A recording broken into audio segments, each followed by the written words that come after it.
Well, some breaking news coming in at this hour from Venezuela, where Venezuela seems to be rocked by multiple explosions. Now, there seems to be information coming in of multiple explosions being heard over the Venezuelan capital. Now, the explosions come after Trump hinted at the strikes. Now, at least 7 explosions were heard in Venezuela. Important to understand that these were in fact heard in the Venezuelan capital of Caracas. This is the latest that we're tracking from Venezuela at this hour. Remember that this comes amid tensions between the Venezuela as well as the United States. Well, on this, we have our colleague Vishal Vivek joining us from the broadcast. Vishal, walk us through the details. We know that these explosions in Venezuela come at a time where there seems to be heightened tensions with the United States. Now, has there been any response that's come in from the Pentagon?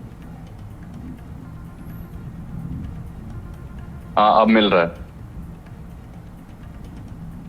Right, Vishal, I wish to understand from you, the explosions in Venezuela, they come at a time where there seems to be heightened tension with, of course, the United States. I wish to understand, has the United States reacted to it? So far, we haven't seen any reports that would indicate that the US has reacted to it. So far, we've heard that there have been multiple explosions across Caracas, which is the capital of Venezuela, and the explosions seem to have occurred near Fortuna, which is the main military base of the Venezuela army. Some reports also indicate it could be internal, factional differences between different factions of the military. So we still not yet confirmed as if it's a direct attack from the US side. Many reports do indicate that because there have been tensions brewing for months now. Trump has been threatening, one strike after another. He has already struck the Venezuelan territory once about a week ago. There was a strike near the one of the harbors of Venezuela. There have been multiple boat strikes in which more than 100 people have been killed. These boats seem to have originated from Venezuela, and then they had been involved in the illicit drug trade. So this could have been the next step in the plans of Donald Trump, because he wants regime change in Venezuela. He has had his sights on Nicolas Maduro for a while now. Whether or not this is US directly involved, that remains to be seen. But this does seem to be quite serious, because there have been multiple explosions reported across Caracas, and the southern part of the city is almost totally under total blackout. Vishal, I also wish to understand from you, since you spoke about the tensions between Venezuela and the United States, you also mentioned about how the US President Donald Trump has in fact repeatedly spoken about land operations in the country. Now, walk us through what exactly is the triggering point between the two countries. See, there are several things here that we can talk about. The first one is, of course, the illicit drug trade. That seems to be the main, contentious point.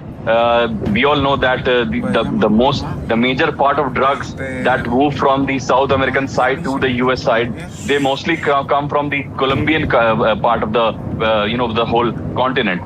Venezuela is not that heavily involved in the illicit drug trade. It is definitely playing a role in that, but the fact that Venezuela is the first country possibly targeted by the US, that is a surprise in some ways, but also not, because, as I said, Trump has had his side set, his goal set when it comes to Venezuela. He wants regime change there. Maduro has been a long-time adversary of the United States. He openly threatens the US as well. He has not, backed down. There was some reports that indicated that he could be willing for a compromise, but that doesn't seem to have materialized, because we have clearly seen explosions. Whether or not US is directly involved, again, that remains to be seen. That remains to be confirmed. But illicit drug trade is the contentious point, and also the fact that Trump would want Nicolas Maduro gone. Right, absolutely. And, talking about the Venezuelan side, you've spoken about Maduro and Trump's clash. Maduro many times has said that the US president is purposely trying to, in fact, get him out of power, so that it is the US that can, in fact, go inside of Venezuela and sort of take control of the oil there. Has there been any reaction that's come in from global leaders, across, of course, different countries? See, when it comes to Venezuela, it finds itself isolated most of the time. 7 out of 10 times, I would say, Venezuela is isolated on the international stage, because it faces heavy sanctions, not from the US side, but from many allies of the US. Many of his oil ships are, repeatedly sanctioned. We've heard recently that many, big ships of Venezuela, which are involved in the shadow fleet of Venezuela, they have also been targeted. They have been seized by the United States directly. The US Coast Guard and the US Navy has had several rounds of operations trying to, zero in on these illicit ship vessels.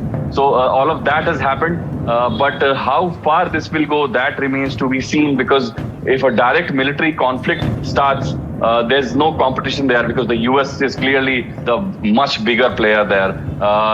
What happens then, we'll have to see, because US has in the past, in the few decades, has been involved in many regime changes across South American continent.